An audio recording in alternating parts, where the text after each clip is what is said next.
Julia तैरने के लिए पानी में कूद जाती है। आराम करते समय उसे कुछ अजीब महसूस होता है, लेकिन क्योंकि आसपास कुछ दिखाई नहीं देता, वह सोचती है कि शायद उसका भ्रम होगा। कुछ सेकंड बाद वही अजीब एहसास फिर होता है। इस बार भी कुछ नजर नहीं आता, लेकिन अब वह घबरा जाती है और यॉट की तरफ तैरना शुरू करती है। तभी अचानक कोई उसकी टांग खींचने लगता है और वह मदद के लिए जोर जोर से चिल्लाने लगती है। उसकी बेटी कैसी हेडफोन लगाकर म्यूजिक सुन रही होती है, इसलिए उसे कुछ सुनाई नहीं देता। पति टॉम और बेटा बेन मछली पकड़ने में व्यस्त होते हैं। जूलिया पानी के ऊपर टिकने की कोशिश करती है, लेकिन मुंह में पानी जाने की वजह से चिल्लाना मुश्किल हो जाता है। थोड़ी देर बाद टॉम को एहसास होता है कि काफी देर से उसने जूलिया को नहीं देखा।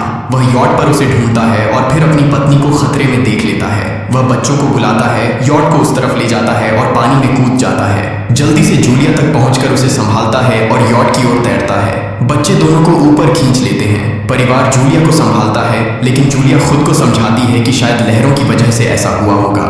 रात को सब मिलकर बेन का जन्मदिन मनाते हैं। कैसी को उसके बॉयफ्रेंड का कॉल आता है, तो वह लैपटॉप लेकर बाहर चली जाती है। वीडियो कॉल में उसका बॉयफ्रेंड दिखाता है कि शहर के ऊपर बड़े बड़े काले बादल छा गए हैं। कॉल ग्लिच होकर फ्रीज हो जाती है। कैसी यह बात परिवार को बताने आती है, लेकिन टॉम कहता है कि शायद जमीन से दूर होने की वजह से सिग्नल कमजोर है। तभी सबको एक आवाज सुनाई देती है। वे सब बाहर जाते हैं और देखते हैं कि व्हेल मछलियों का एक समूह गुजर रहा है। टॉम समझाता है कि व्हेल मछलियां हमेशा पृथ्वी के मैग्नेटिक फील्ड को फॉलो करती हैं, लेकिन जब तूफान आता है तो वे कंफ्यूज हो जाती हैं। अचानक यॉट जोर से हिलती है और बेन गिर जाता है। टॉम को चिंता होती है कि कहीं यॉट को नुकसान तो नहीं पहुंचा, इसलिए वह डाइव करके नीचे चेक करने चला जाता है। कुछ देर बाद वह सतह पर वापस आता है, लेकिन उसके कंधे पर एक बड़ा घाव होता है। जूलिया तुरंत उसका जख्म सीती है। टॉम बताता है कि पानी के अंदर उसे ऐसा लगा जैसे उसके पीछे कोई बहुत बड़ा जीव था, लेकिन जब उसने मुड़कर देखा तो प्रोपेलर से कट लग गया। वह कहता है कि जो भी चीज थी बहुत बड़ी थी। टॉम को यॉट पर काफी नुकसान दिखाई देता है, इसलिए उन्हें मदद बुलानी पड़ती है। जूलिया बार बार रेडियो पर कोशिश करती है, कैसी फोन पर सिग्नल ढूंढती है, लेकिन कुछ भी काम नहीं करता। तभी कैसी को एक अजीब सा जीव दिखाई देता है और वह चिल्ला उठती है, लेकिन वह तो बस बेन होता है जो मास्क पहनकर मजाक कर रहा होता है। कुछ देर बाद यॉट पूरी तरह बंद हो जाती है और समुद्र के बीच में फंस जाती है। जूलिया रेडियो में एक आवाज सुनती है, लेकिन आवाज इतनी खराब होती है कि उसे कुछ समझ नहीं आता। टॉम परिवार को बताता है कि उनके पास सिर्फ 4 दिन का खाना पानी बचा है और अब उन्हें किसी मछली पकड़ने वाली नाव का इंतजार करना होगा। अचानक रडार पर कुछ डिटेक्ट होता है और परिवार को एक अजीब सी आवाज सुनाई देती है। सब दौड़कर बाहर आते हैं और हैरानी से देखते हैं कि कई सारे उल्कापिंड जमीन पर गिर रहे हैं। जहां जहां उल्कापिंड गिरते हैं वहां बड़े धमाके होते हैं। एक उल्कापिंड पानी में उनके पास गिरता है तो टॉम तुरंत यॉट को चलाने की कोशिश करता है। इंजन मुश्किल से चलता है, लेकिन तभी एक और उल्कापिंड उस इलाके को हिट करता है। परिवार डर के मारे एक दूसरे को कसकर पकड़ लेता है। तभी टॉम को समझ आता है कि जो आग के गोले गिर रहे हैं वे उल्कापिंड नहीं बल्कि सैटेलाइट्स हैं। उसी वक्त बेन देखता है कि यॉट से धुआं निकल रहा है। टॉम चेक करता है और कंफर्म होता है कि इंजन खराब हो गया है।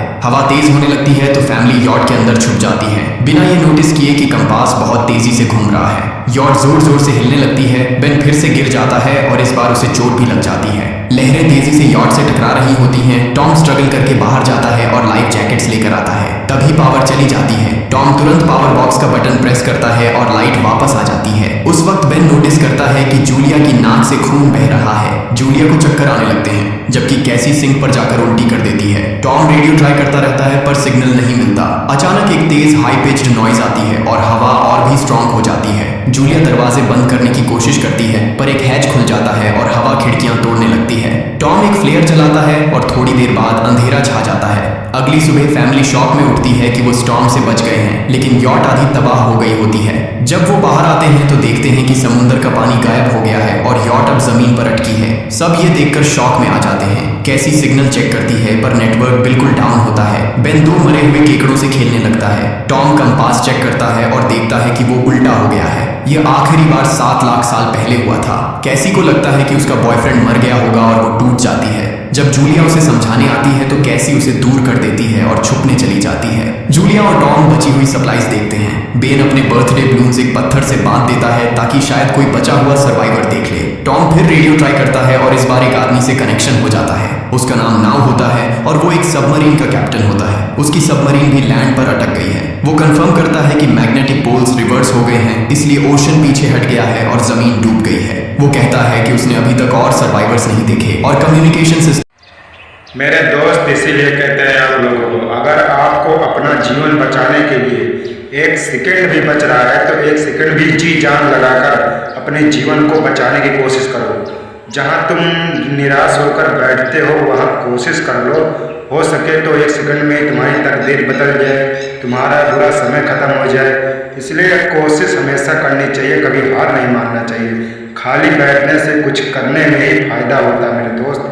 अगर इस वीडियो अच्छी लगी हो तो वीडियो को लाइक करके चैनल को सब्सक्राइब कर लेना और कमेंट में अपना प्यारा सा नाम और कहाँ से देख रहे हो हमारी वीडियो लिख देना, ताकि इस तरह वीडियो बनाते रहें आपके लिए और हमें थोड़ा मोटिवेट मिले कि हमारे दर्शकों को हमारी वीडियो पसंद आ रही है। वीडियो अच्छी लगी हो वीडियो को लाइक करके चैनल को सब्सक्राइब कर लेना। मिलते हैं नेक्स्ट वीडियो में किसी धमाकेदार के साथ।